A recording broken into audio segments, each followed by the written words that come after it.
Hey, you guys. So I just wanted to stop in for a minute and have a quick talk with you. So that's why I'm not live. But I kind of wanted to have a quick little talk. So today it's Sunday. It's Sunday. I don't normally do a bunch of work on Sundays. I generally take the day off to plan or relax. But I launched my 12-week coaching programs recently, and so it requires me to have a one-on-one session with each client at least once a week. And one of my clients needed to see me today, so I let her come to the house. We had a great talk. She was very emotional, and I knew she would be because of the assignment that I gave her. The way I developed this program, it's called Rediscover You and Reclaim Your Life in 90 Days. The way I developed this program, it's imperative that in the first week I kind of like break a person, and I hated it. I hated having to break her. But it's imperative in the first week that I make a person seriously evaluate themselves. And it's a process that can really, from the inside out, hurt a person. And so I always tell a person, especially when I'm doing some one-on-one training, counseling, I'm not a therapist. And I refer them to have a therapist while they work with me. And thankfully she has one, because I felt so bad. Like, I know that she came out of our session feeling a lot better, more positive, and having a clearer idea who she was. But I hated having to push her there. And it's pushing somebody who's been through trauma. It can go either way. And a push is as simple as asking a question, or asking them to clarify something they said. It's not being mean or rude or, being aggressive with them. But for someone who's suffered trauma and has a lot of mental barriers around their trauma, to ask them certain questions is just a trigger. I felt so bad that I had to break her today. But I'm so excited about how she came out of that. She asked me, because I gave her a week worth of assignments and a challenge all at once. And so you get every week a different assignment. And she asked me, is every week going to be this hard? And I'm like, no, it's not. Because we're trying to take you from point A to point B. And in order to get from point A to point B, we have to change your mindset. And in order to change your mindset, we have to develop, we have to discover the origin of the way you think and behave.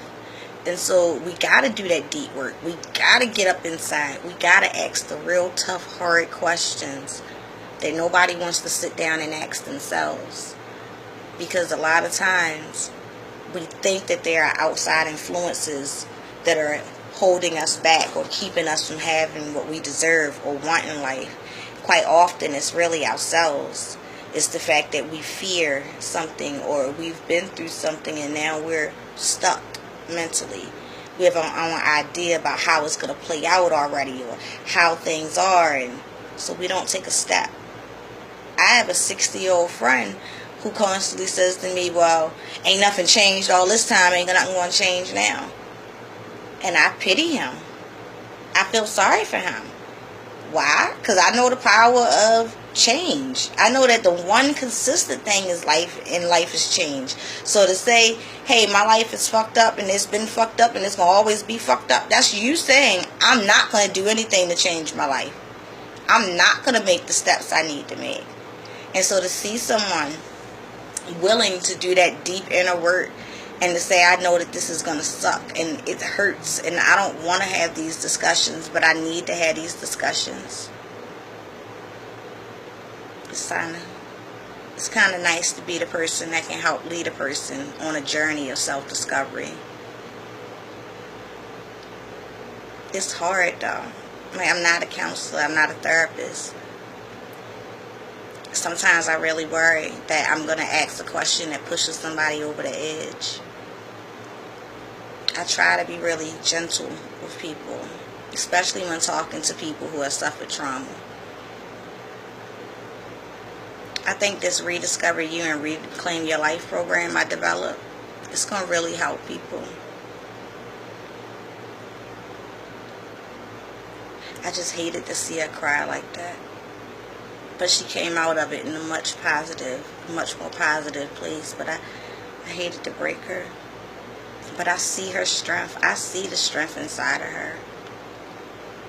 I think this is going to be an interesting journey.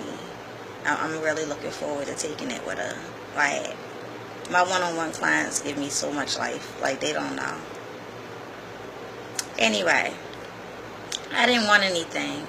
I just wanted to tell you, it's important that we stop looking at our outside surroundings and thinking that they are in control of our situations.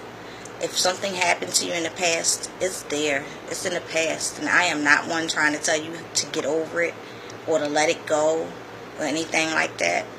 But you got to develop a plan for you to be healthy, to be stable, to be happy, and to reclaim the life that you had before bad things happened. Or at least reclaim the vision of the life you wanted before these things happened.